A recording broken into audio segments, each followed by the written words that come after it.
1, 0, all engine running.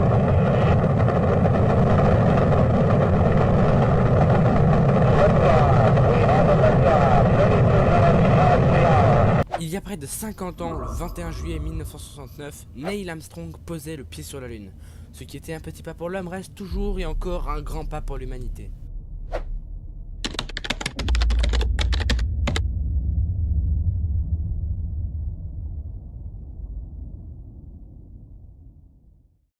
Je vous invite tout d'abord à aller voir mon épisode sur les dangers du soleil, l'EFH, donc le nom de la série, puis aussi aller voir l'épisode de Raycon sur notre très chère planète rouge, Mars.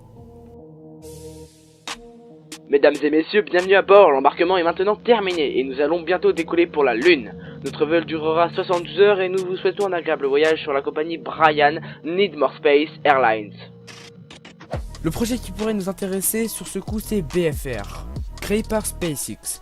De son nom, Big Fucking Rocket, ce serait une fusée capable de se rendre sur la Lune et sur Mars, et qui pourrait aussi relier Paris à New York en seulement 30 minutes. Oui, vous avez très bien entendu ce que je viens de vous dire. Elle pourrait aussi servir à assurer des liaisons entre grandes villes sur Terre. Le projet est totalement de prendre un point de départ et de s'envoler dans l'espace, en orbite, et de continuer de faire le tour jusqu'à notre point de liaison, et d'atterrir sur la plateforme où l'on veut atterrir, par exemple Paris, New York en seulement 30 minutes. Les voyages ne duraient moins d'une heure, pas plus de 30 minutes, il serait ultra rapide, du jamais vu, même de la science-fiction. Mais c'est le projet de SpaceX. Cette annonce intervenue lors du congrès international astronautique d'Adelaide en Australie intervient dans un projet global incluant, outre la fusée, une base lunaire, des moyens pour y produire de carburant sur Mars.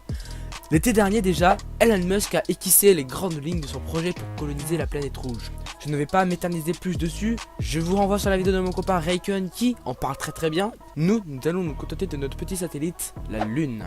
Son premier vol pour la Lune est prévu en 2019. Le coût du lancement pour la fusée serait estimé à 100 millions de dollars. La hauteur de la fusée est de 106 mètres, sa masse actuelle est de 4400 tonnes, sa masse envoyée en orbite serait de 40 tonnes.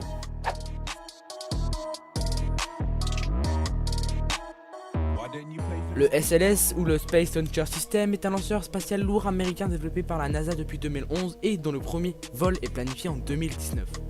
Le SLS doit réaliser des vols habités vers des astéroïdes, la Lune, les points de la Lagrange et à terme lancer des missions vers la planète Mars envisagée à l'horizon 2035. 3 versions doivent être développées avec une capacité de mise en orbite masse s'échelonnant entre 70 tonnes et 130 tonnes. Avec les différents projets que je vous ai présentés, on a les moyens d'aller sur la Lune. On l'a même déjà fait. Maintenant, nous allons parler de colonisation. On parle pas de se taper une petite binouse tranquille sur la Lune. C'est plus complexe que ça et nous allons voir ça ensemble. Pour commencer, nous avons comme projet l'MX2 qui sert à établir un avant-poste de recherche sur un pic de lumière éternel au pôle sud de la Lune, où l'énergie solaire directe et les communications avec la Terre sont possibles. Leur objectif principal est d'établir une présence lunaire permanente tout en recherchant des données sur l'eau locale et d'autres ressources qui permettront le développement futur de la Lune. Le projet MX9 est lui aussi de taille car leur troisième expédition ramènera des échantillons de poussière et de roches lunaires que tout le monde peut posséder, offrant aux scientifiques une nouvelle source de matériaux lunaires pour la recherche et mettant ces trésors de la Lune à la disposition de tous.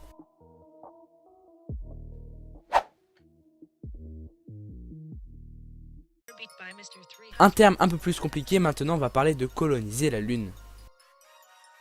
On a estimé que d'ici 2030, il pourrait y avoir une première colonie lunaire comprenant 6 à 10 pionniers scientifiques, techniciens ou ingénieurs qui pourraient monter à 100 personnes en 2040. En 2050, vous pourriez avoir 1 millier de personnes sur la Lune et puis on pourrait envisager de faire venir les familles. Dans quelques décennies, il pourrait même y avoir des naissances d'enfants sur la Lune. La cible principale des chercheurs est d'arriver à exploiter l'eau enfermée dans la glace des pôles de la Lune. L'eau peut être séparée en hydrogène et en oxygène, deux gaz qui explosent lorsqu'ils sont mélangés. De quoi alimenter le moteur des fusées pour aller sur l'orbite terrestre. Il est 40 fois moins coûteux de partir de la Lune que de la Terre parce que celle-ci a une telle gravité que vous pouvez lutter contre elle. Un projet qui serait plausible pour la colonisation de la Lune serait celui d'un ingénieur italien, Marco Perroni. Il s'est inspiré de travaux réalisés pour produire un champ magnétique dans les navettes spatiales afin de protéger des rayons cosmiques. La technologie est toutefois complexe à mettre en œuvre. Il s'agit en quelque sorte de faire entrer la base lunaire à l'intérieur d'un donut en câble électrique, un donut XXL puisqu'il est constitué de 7 câbles de 10 cm de diamètre qui passent autour de la base et s'enfoncent sous le sol jusqu'à 800 mètres de profondeur. Lorsque du courant passe dans les câbles, la structure se comporte comme un gigantesque aimant qui dévie les rayons cosmiques. Protégée par ces vastes boucliers invisibles, la masse imaginée par l'ingénieur italien est grandiose, 500 mètres de long et 200 mètres de large. Elle se compose de gigantesques bulles transparentes remplies d'air entre lesquelles on peut se déplacer librement. A l'extérieur, sur la partie haute du donut, l'ingénieur prévoit d'installer tout de même des plaques d'acier en guise de bouclier contre les micrométéorites. C'est clairement la plus belle base lunaire imaginée à ce jour. Reste à trouver l'énergie nécessaire pour alimenter les câbles qui créent le champ magnétique. C'est déjà la fin de la vidéo, j'espère qu'elle vous aura plu ou que vous aurez appris des choses. En tout cas, je vais laisser la parole à Raya qui a Raycon pour la suite des projets. N'hésitez pas à aller voir nos anciennes vidéos sur la chaîne Need More Space. C'était Brian, salut tout le monde.